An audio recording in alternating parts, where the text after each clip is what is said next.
Hello friends.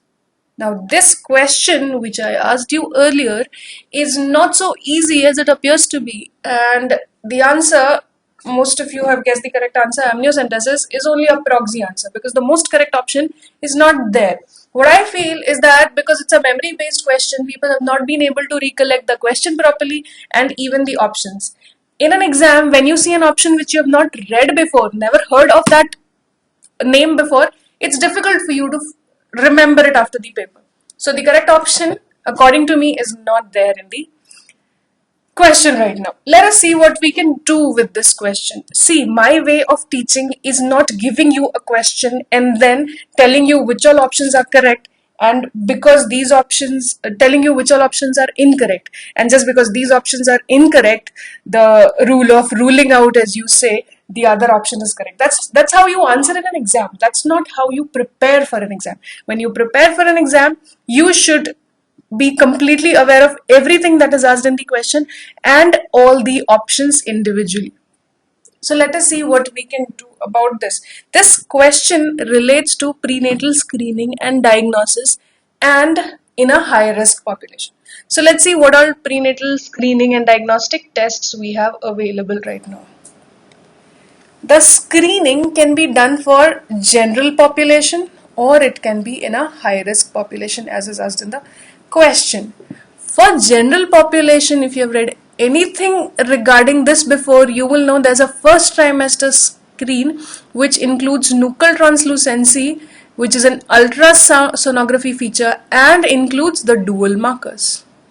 Dual markers are done on the maternal serum. These are biochemistry tests done on maternal serum. Which are these dual markers? There is beta HCG and PAPPA. PAPPA is pregnancy associated placental protein A. Alright, so these two are pregnancy related proteins present in maternal serum, which we will use to screen for. What are we screening the pregnancy for? We are screening it for chromosomal anomalies, trisomies basically. And in the second trimester, you have a test called triple test. And there's another test called quadruple test. What's triple? Triple includes what all? AFP, beta HCG, PAPPA, not PAPPA, AFP, beta HCG and unconjugated estriol. And quadruple, I think I have a page for this. First trimester is NT, dual markers HCG, PAPPA. Second trimester we were talking about triple screen, AFP, beta HCG and UE3. And in quadruple screen just add inhibin A to all these three. Now there's a new screen, penta screen, which has been discussed in one of the ACOG practice bulletins. It is hyperglycosylated HCG, or also called invasive trophoblast antigen. Getting it? Now when to do a first trimester screen? You do it at 11 to 13 weeks. A second trimester screen can be done from 15 to 22 weeks. But if you detect a trisomy, you should be able to terminate the pregnancy prior to 20 weeks. So we in India do these second trimester screenings between 15 to 18 weeks. 2 weeks you will need to get the report, confirm the result with a diagnostic test, and by 20 weeks you will be ready with your decision. So 15 to 18 weeks is the time in India when we do a second trimester screening. Alright, now see this table.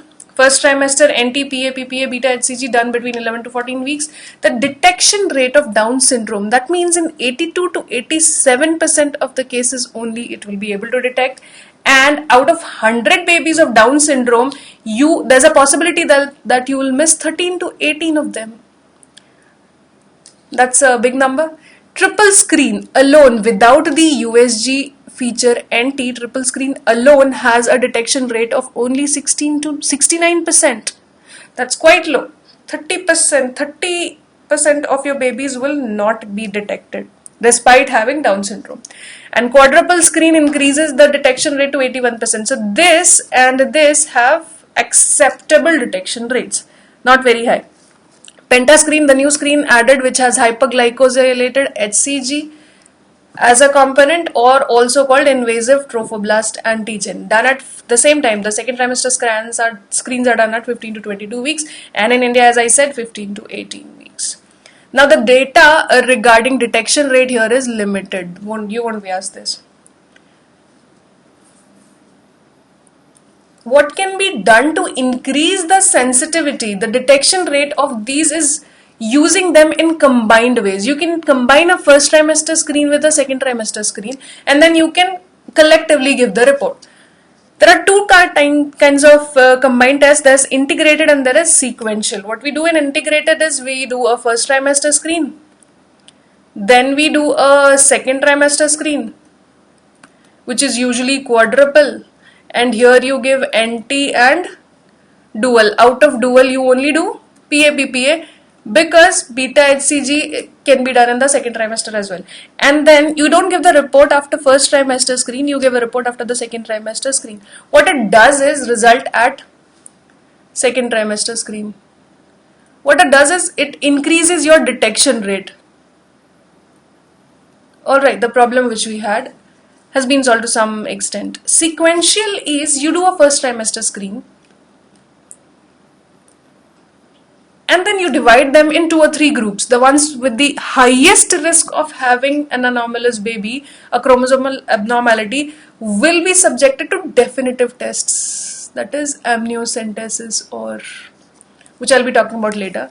Then the rest of 2 can either be followed with quadruple tests or further decisions regarding based on the risk profile. See, what we do with a screening test is we tell the female how much is the risk of her having a baby with an anomaly.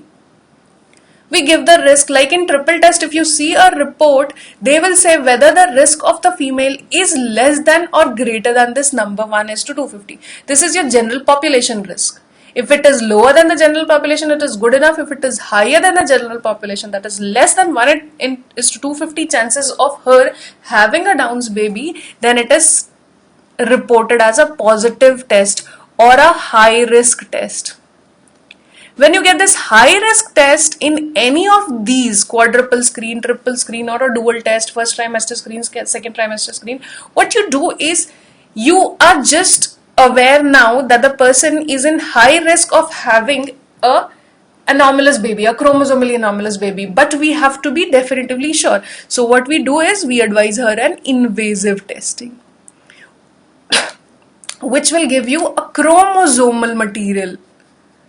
Baby's chromosome we will finally analyze, and then we will be able to tell whether definitively she has a chromosomal anomaly like Downs or Patau's or not, and then you can decide whether to terminate or not. So this is how we go about. We do a screening test, we tell her she is in high risk group, she needs a definitive diagnosis.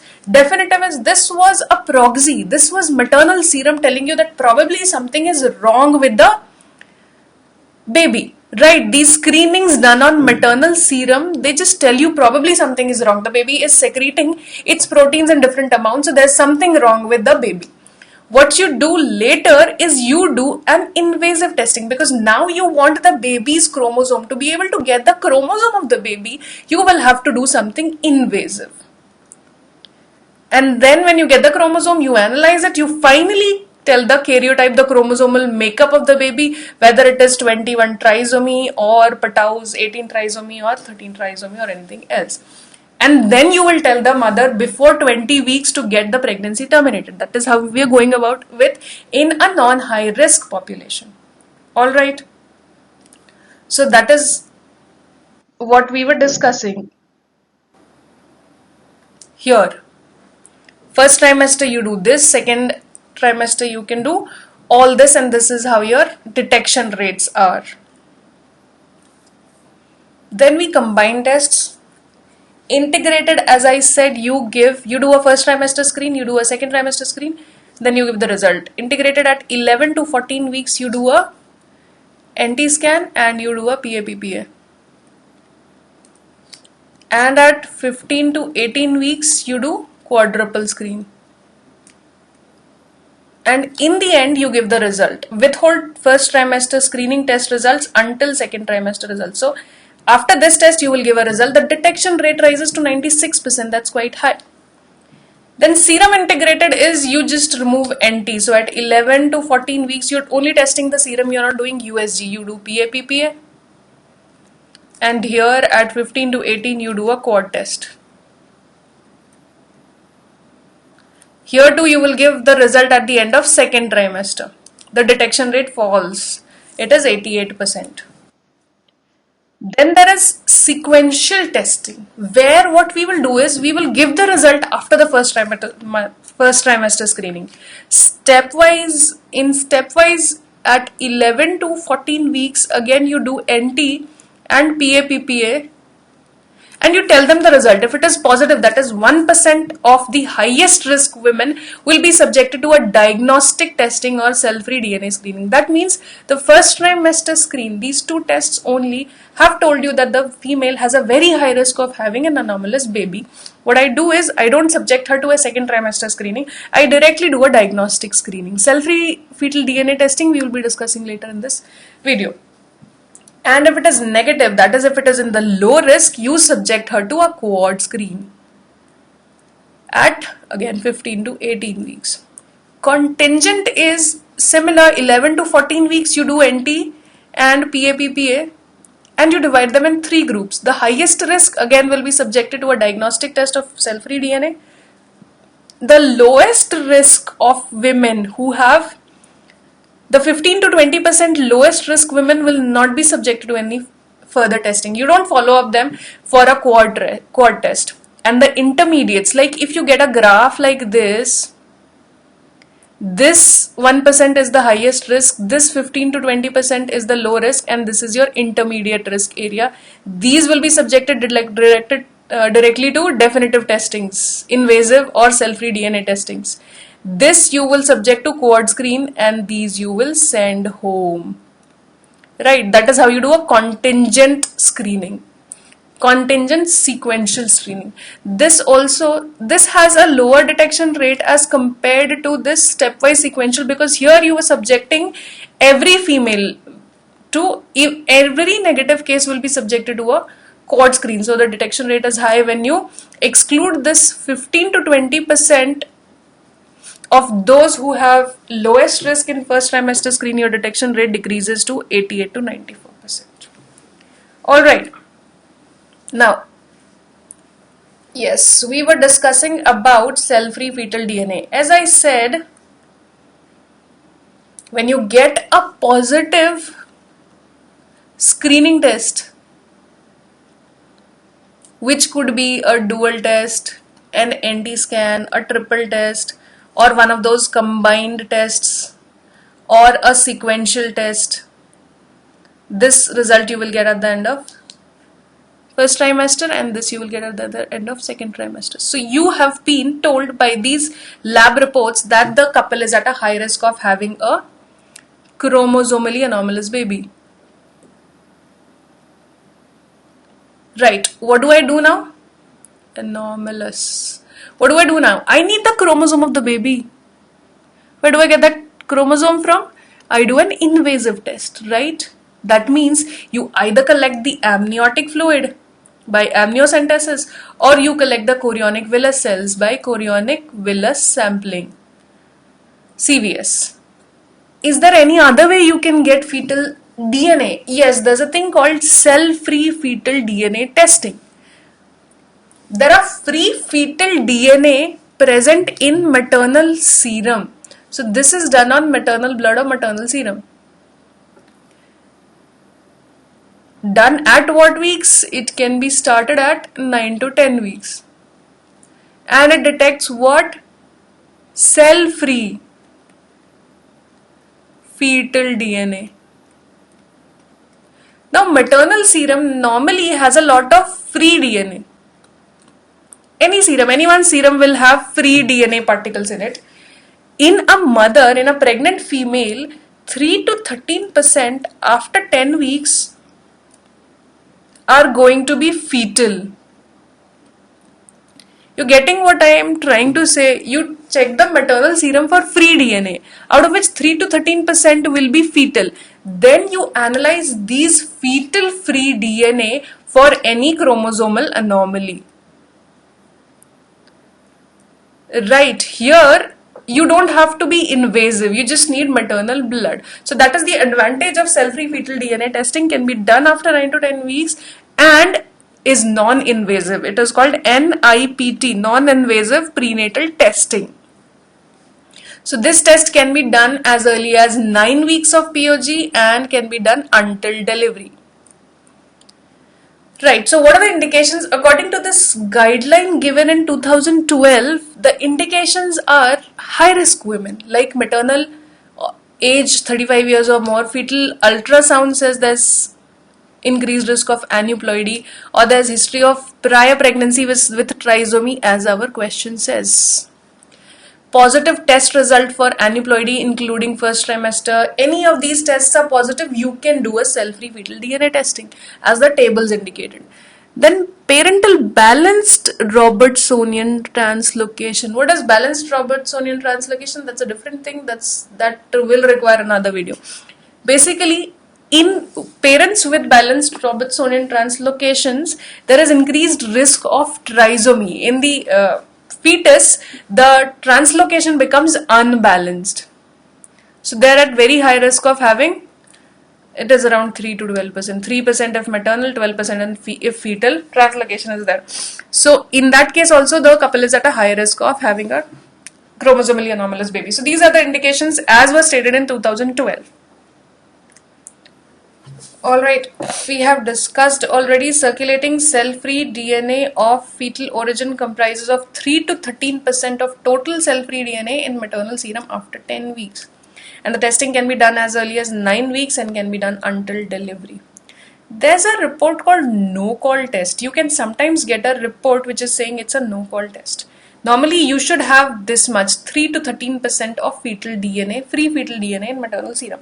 But when you get fetal DNA of less than 4%, you call it a no-call test. This no-call test where you get fetal cell-free DNA less than 4% in maternal serum, it itself is an increased risk for aneuploidy. But mind you, this just doesn't tell you, this doesn't give you the chromosomal makeup or anything. There's no abnormality with this less than 4% fetal DNA which you're getting. It's just that you couldn't find 3 to 13%. That 3% includes, yeah, everything is this Gaussian curve report. When you have it more than 4%, you say it's normal. When you have it less than 4%, you call it a no-call test. Can be normal, can also be associated with increased risk of aneuploidy. Now, in this case, you have to subject her to further confirmatory testing. This is not a confirmatory report. Alright, now what are the drawbacks? We saw the indication, let us see the drawbacks. The drawbacks are confined placental mosaicism. Now, though the name is cell-free fetal DNA, where is this DNA derived from? It is actually derived from the placental cells. If placental cells are mosaic and the baby is not mosaic, it is called confined placental mosaicism. So if there is confined placental mosaicism, the placenta is mosaic but the baby is not, this cell-free fetal DNA will not be able to tell you what exactly it is, whether it is placental mosaicism or it is the fetal mosaicism as well. So this test is not useful in confined placental mosaicism. It is not recommended in twin gestations because you will not be able to say it's cell-free, it's free DNA. You won't be able to tell which DNA is which baby's. There are no cells here. It can only detect the common trisomies. It will not detect your small genetic abnormalities, point mutations and everything. If test is positive, if this cell-free fetal DNA test says that there's a risk, or the chromosomal anomalous analysis, the DNA analysis that they did says that there is some abnormality, it's still not confirmatory. You have to confirm it with a diagnostic test. Alright, before terminating a pregnancy with abnormal cell-free fetal DNA testing, do a diagnostic test. And if it is negative, it still does not rule out everything, every anomaly, because as said, we are only detecting chromosomal common trisomies. We are not detecting other abnormalities like neural tube defects, neural tube defects or omphalocele or any other structural. There could be many abnormalities in the baby. So it will not. If it is negative, it doesn't mean the baby is absolutely normal.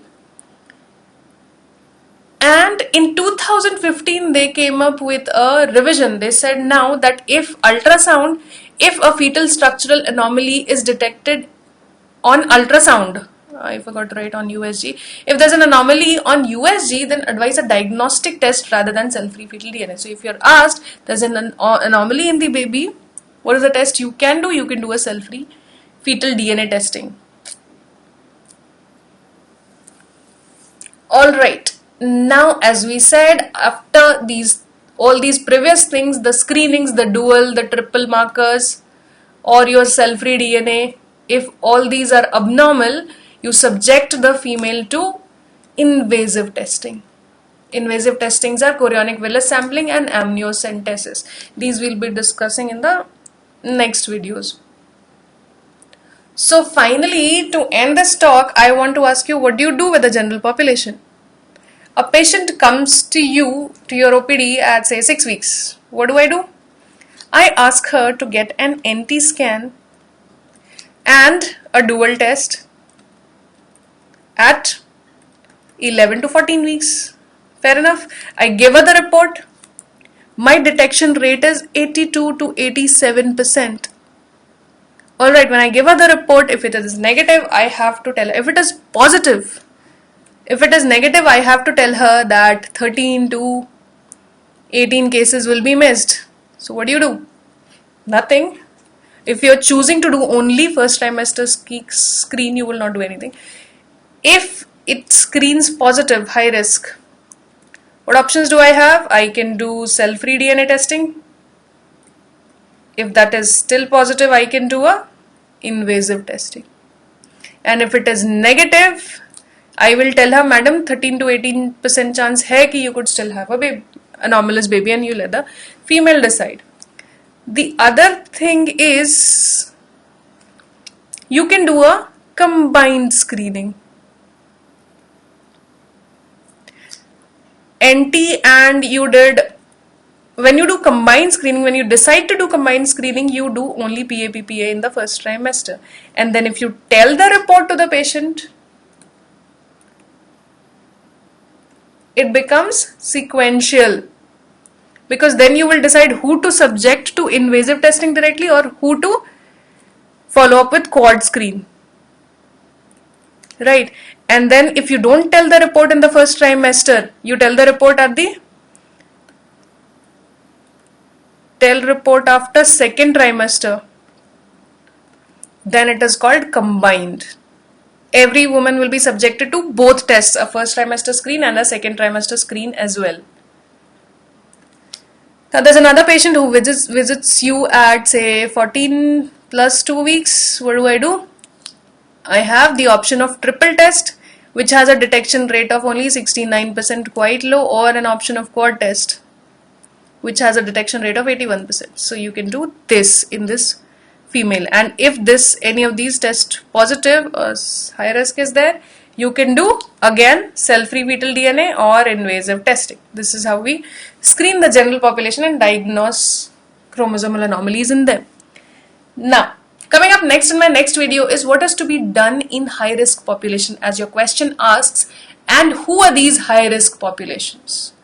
Alright, thank you for now. I think that's the last slide. Yes, thank you for now.